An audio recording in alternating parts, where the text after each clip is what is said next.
বয়স্ক ভাতা বা বৃদ্ধ ভাতায় যদি আপনি আবেদন করে থাকেন সেক্ষেত্রে আপনার আবেদন অ্যাকসেপ্টেড হলো বা রিজেক্টেড হয়েছে কিনা, বা আপনার আবেদন কতদূর পর্যন্ত পৌঁছেছে, কবে থেকে আপনি বয়স্ক ভাতা বা বিধবা ভাতার টাকা আপনি পাবেন রাজ্য সরকার তরফ থেকে, যেটা দেওয়া হয় প্রতি মাসে 1,000 টাকা করে, সেই টাকা আপনি কবে থেকে পেতে চলেছেন বা আপনি আদৌ পাবেন কিনা, অনলাইনে আপনার বয়স্ক ভাতা বা বিধবা ভাতার স্ট্যাটাস কীভাবে চেক করবেন, সমস্ত বিষয়টা কিন্তু আমরা আজকের এই ভিডিওতে বিস্তারিতভাবে জেনে নেওয়ার চেষ্টা করব।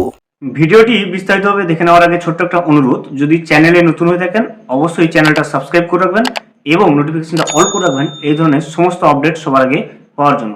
চলুন আজকের আপডেটটা আমরা বিস্তারিতভাবে দেখে নিই।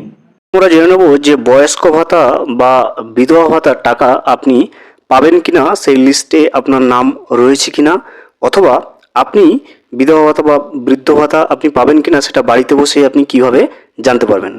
সেটা জানার জন্য প্রথমে কিন্তু আপনাকে চলে আসতে হবে পশ্চিমবঙ্গ সরকারের যে জয় বাংলা পোর্টাল রয়েছে, লিঙ্কটা এখানে দেখুন, joyBangla.wb.gov.in, লিঙ্ক ডেসক্রিপশন বক্সে দিয়ে রাখবো, সেখান থেকে ক্লিক করে কিন্তু আপনি এখানে চলে আসবেন। আসার পরে দেখবেন এখানে ট্র্যাক অ্যাপ্লিক্যান্ট স্ট্যাটাস বলে একটা অপশন পেয়ে যাবেন।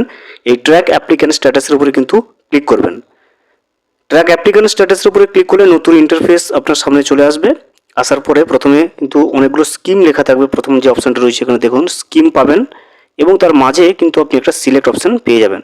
তো এই সিলেক্টের উপরে ক্লিক করবেন। সিলেক্টের উপরে ক্লিক করে এখান থেকে কিন্তু যে আপনি যেটা দেখতে চাইছেন ওল্ড এজ পেনশন বা উইডো পেনশন যেখানটার ক্ষেত্রে, সেক্ষেত্রে আমরা একজন বৃদ্ধ ভাতার টাকা সে পাবে কিনা সেটা যদি চেক করতে চাই, সেক্ষেত্রে ওল্ড এজ পেনশনটা আমরা ক্লিক করলাম এবং তারপরেই কিন্তু যে অপশনটা রয়েছে দেখুন সার্চ ইউজিং এবং মাঝে সিলেক্ট অপশন রয়েছে।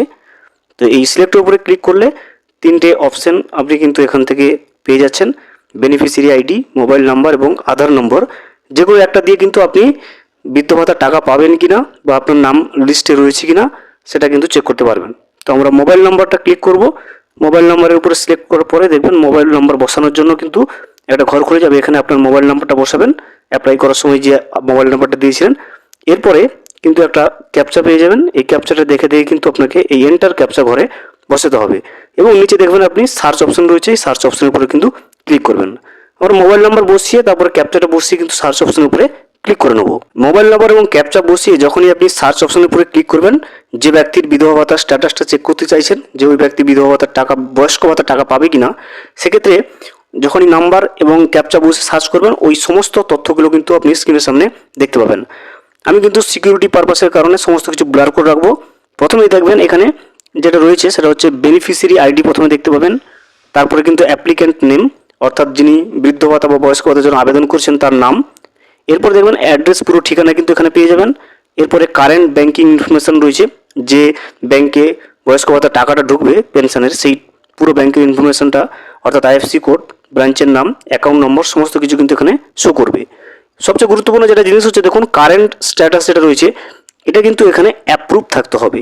এখানে কিন্তু রয়েছে দেখুন ভেরিফাইড এবং ব্যাকেটে রয়েছে অ্যাপ্রুভাল পেন্ডিং, অর্থাৎ এই উপভোক্তার এখনো পর্যন্ত কিন্তু যে বয়স্ক ভাতার যে আবেদনটা সেটা কিন্তু এখনো পর্যন্ত পেন্ডিং অবস্থা রয়েছে, ভেরিফাই করা হয়নি। যখনই এখানে কারেন্ট স্ট্যাটাসটা পরিবর্তন হয়ে অ্যাপ্রুভ চলে আসবে তখন থেকে কিন্তু তারপরের পরবর্তী মাস থেকে কিন্তু বয়স্ক ভাতার টাকাটা পেতে শুরু করবে। যে সমস্ত উপভোক্তার এরকম ভেরিফাইড এবং ব্যাকেটে অ্যাপ্রুভাল পেন্ডিং থাকবে তারা কিন্তু টাকা এখনো পর্যন্ত পাবে না। এই স্ট্যাটাসটা পরিবর্তন হয়ে যখন অ্যাপ্রুভ হয়ে যাবে ডিএম অফিস থেকে অর্থাৎ ডিস্ট্রিক্ট ম্যাজিস্ট্রেট অফিস থেকে, সেটা কিন্তু যখনই অ্যাপ্রুভাল পেয়ে যাবে তারপর থেকে কিন্তু বয়স্ক ভাতা বা বৃদ্ধ ভাতার টাকাটা আপনি পেতে শুরু করবেন। ভিডিওটি সম্পূর্ণভাবে দেখার জন্য অসংখ্য ধন্যবাদ। এখনও পর্যন্ত যদি চ্যানেলে নতুন হয়ে থাকেন এবং সাবস্ক্রাইব না করে থাকেন অনুগ্রহ করে চ্যানেলটা সাবস্ক্রাইব করে পাশে থাকবেন।